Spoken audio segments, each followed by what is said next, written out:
Good morning to all of you. Can you identify this what it is? It is the miniature model of our planet Earth. So what it is? It is the model of our planet Earth. It is globe.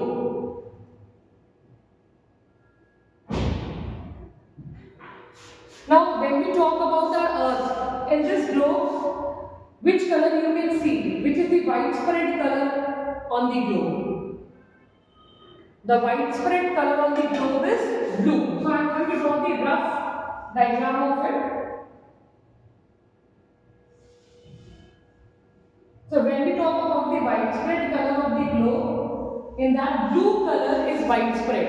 It is in large amounts. So that is why we can say that 3/4 of the earth is water, because blue color what it represents?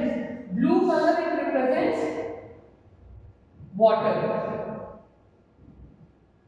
Blue color is representing water.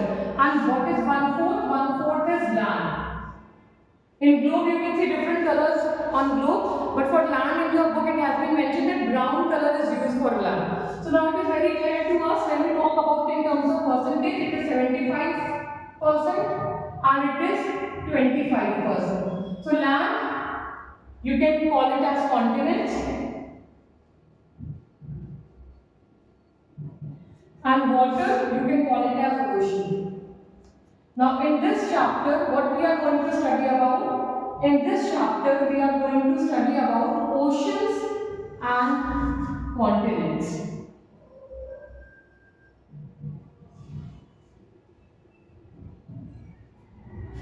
Now as you have told me that this is the model of our planet Earth. Our Earth, it is a unique planet. Why it is a unique planet? There is a reason behind that. Because it is the only known planet that supports life. It is the only known planet that supports life. As it is having all the life supporting elements in it, like it is having air, it is having water, it is having land. So what are these? All these are the life supporting elements. And these life supporting elements, what do they form? These life supporting elements, they form the major components, or you can say major domains of the earth. Like for air, we can write atmosphere. For water, we can write hydrosphere. And for land, we can write lithosphere. So what are these? These are the three major domains of the earth. And when these three major domains of the earth, they interact with each other, when they are interacting with each other, what do they form? They form an ideal place, so they form an ideal sphere or a zone where life is existing. It is nurturing life. Now when we are talking about the existence of life, these three zones or these three domains, they interact with each other and they form a narrow zone that is known as biosphere. Biosphere, it is a narrow zone that supports life. Now, I have written the name of three domains: lithosphere, hydrosphere,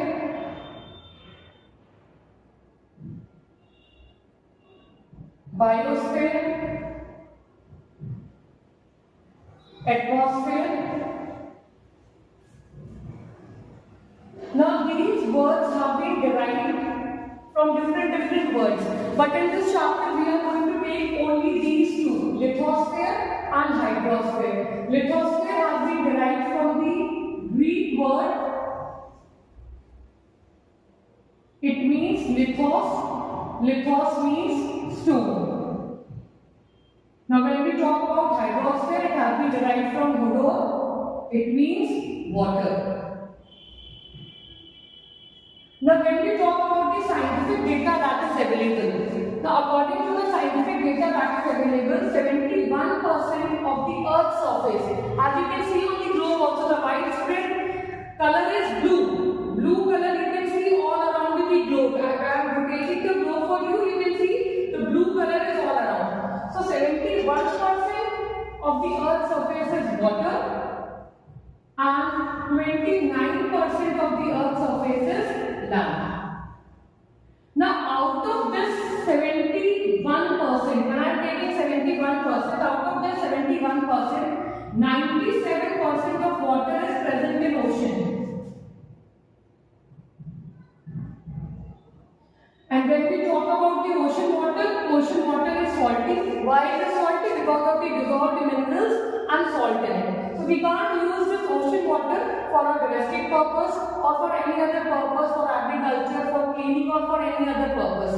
And 3% of water is fresh water, but out of these 3% of water, only 1%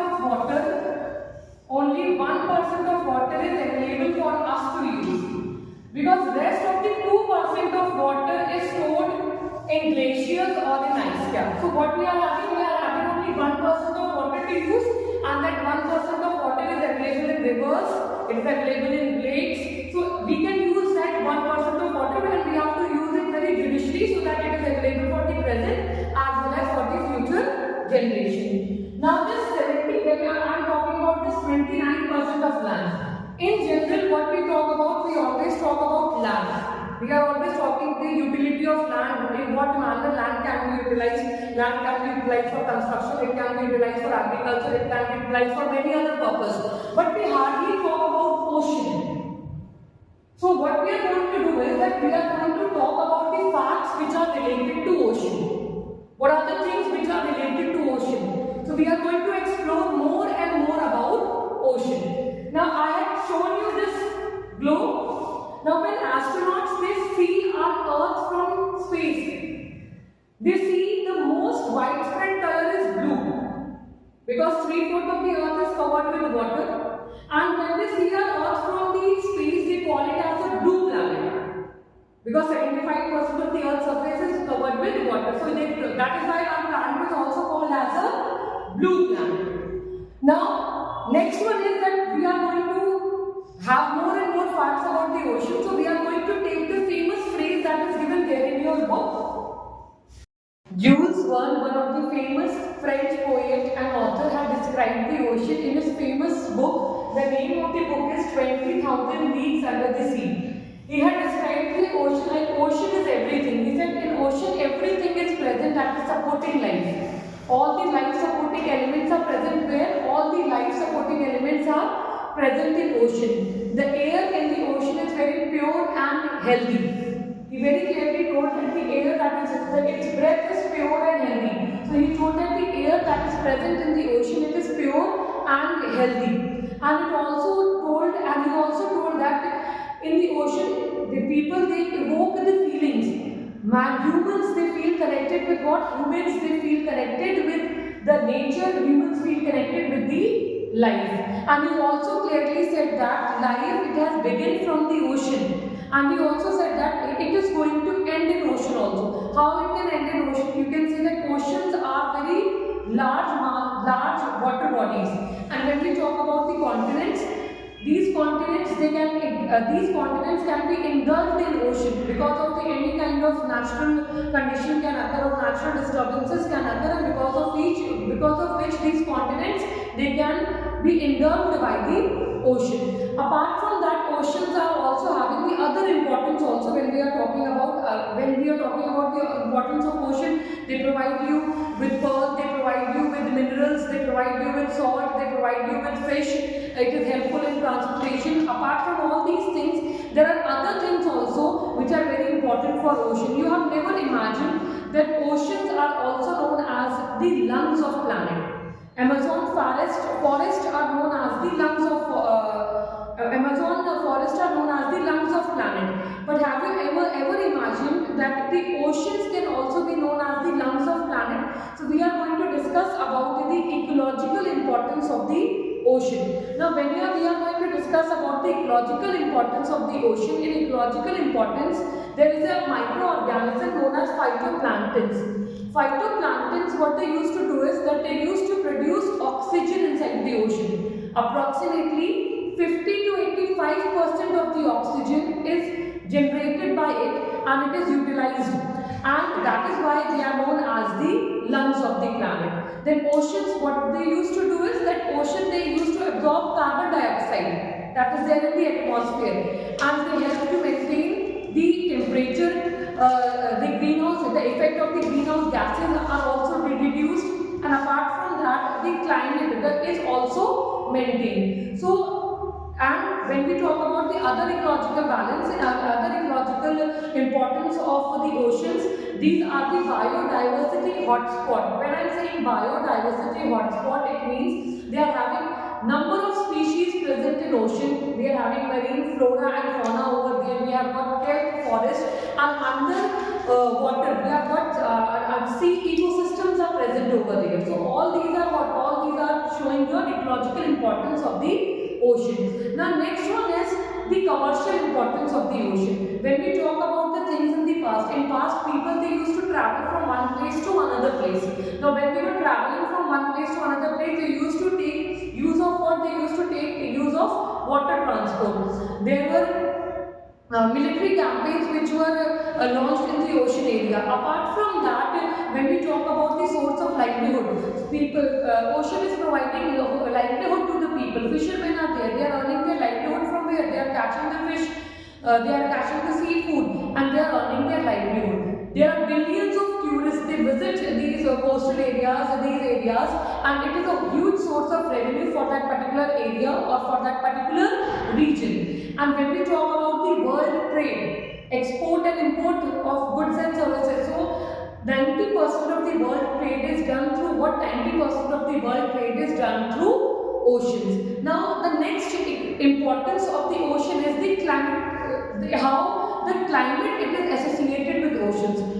See, oceans they bring rainfall. They are bringing rainfall by the process of water cycle. Water it evaporates, evaporation takes place, condensation takes place, cloud formation takes place, and then precipitation takes place. So because of which what happens? Because of which rainfall is there, and when there will be no rainfall, then what is going to happen? When there will be no rainfall, the earth, our planet will be like a desert. So ocean, what they used to do? Ocean they used to bring rain. Then oceans they used to absorb the heat and they used to distribute the heat. And it helps in maintenance of what? It helps in the maintenance of the temperature. Ocean, it absorbs the solar radiation and it also absorbs the rays and the heat of the atmosphere. And when it absorbs the heat of the atmosphere, what happens is it keeps the planet cool. The ocean currents, they distribute the heat, and with the help of that, they used to maintain the regional temperature. So in this manner, oceans are very, very useful in maintenance of the climate and maintenance of the temperature of the particular region, or you can say in different areas or different regions. Apart from the ecological one, commercial one, and climatological one, we are also having the importance of ocean in spiritual form. There are many communities which are connected to ocean in spiritual form, in cultural form. There are sea gods and goddesses which have been worshipped by the people. There are sea monsters also. Now in your book, one of the example has been given about the god Varuna.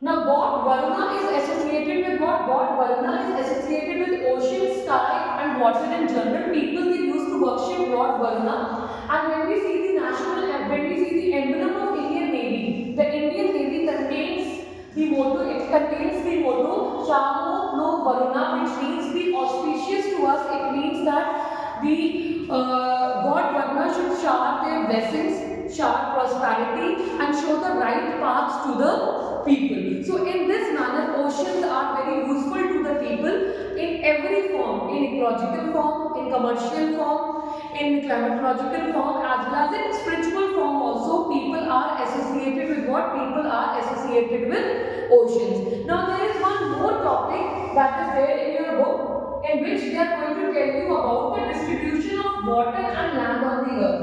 As you people know, now when I am going to tell you about the distribution of land and water on the earth, in this, what you can see, this is your earth, this is equator. Equator is dividing earth into two equal halves. This is your northern hemisphere, this is your southern hemisphere. Now when we talk about the northern and southern hemisphere, the northern hemisphere is your land hemisphere and the southern hemisphere is your water hemisphere. Because more and more land masses are there in the northern hemisphere and water bodies are there in southern hemisphere. So it is unequally distributed. Now when we are talking about oceans are what? Oceans are the large water bodies. There are five major oceans. And when we talk about continents, continents are the large land masses. There are seven continents that we are going to further study in this chapter. Along with this, there is one more thing, that apart from oceans, there are other water bodies also which are present here. Now, the name of those water bodies are sea, bay, gulf, etc. Sea, bay, gulf and ocean. Now, there is one world map given there in your book, and with the help of that world map, these things will be clear to you, these water bodies will be clear to you.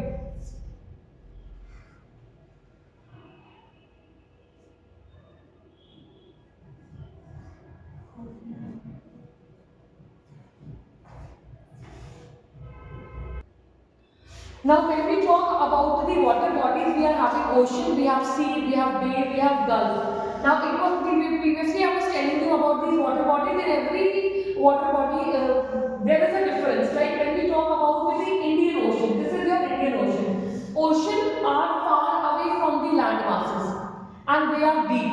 You can take example of Indian Ocean, you can take example of Southern Ocean, you can take example of Atlantic Ocean, Pacific Ocean. All these oceans are far away from the water bodies and they are deep. Now when we talk about the Arabian Sea is on the west side of the India. Now in Arabian Sea, you can see sea is close to the land masses, but these are not very deep, these are shallow. And when we talk about the bay, this is Bay of Bengal. Bay is surrounded by three sides, it is surrounded by water and its opening is wide. What it is having? It is having a wide opening. So they are surrounded by land on three sides, but they are having a wide opening. Now, when we talk about the Gulf, this is your Gulf. This is your Gulf of Khabar, and this is your Persian Gulf. Now, over here, what you can see, Gulf is also surrounded by land on three sides, but it is having a narrow opening. What do we have? We are having a narrow opening over here. I will show you. This is having a narrow opening over here. So Gulf are much more deeper than bay, but they are having a narrow opening, and they are having a wide opening. So all these three, ocean, sea, bay and Gulf, these are water bodies, but all these are different from each other. Now in next video, we are going to study about the different kinds of oceans, and we are going to study about the different continents.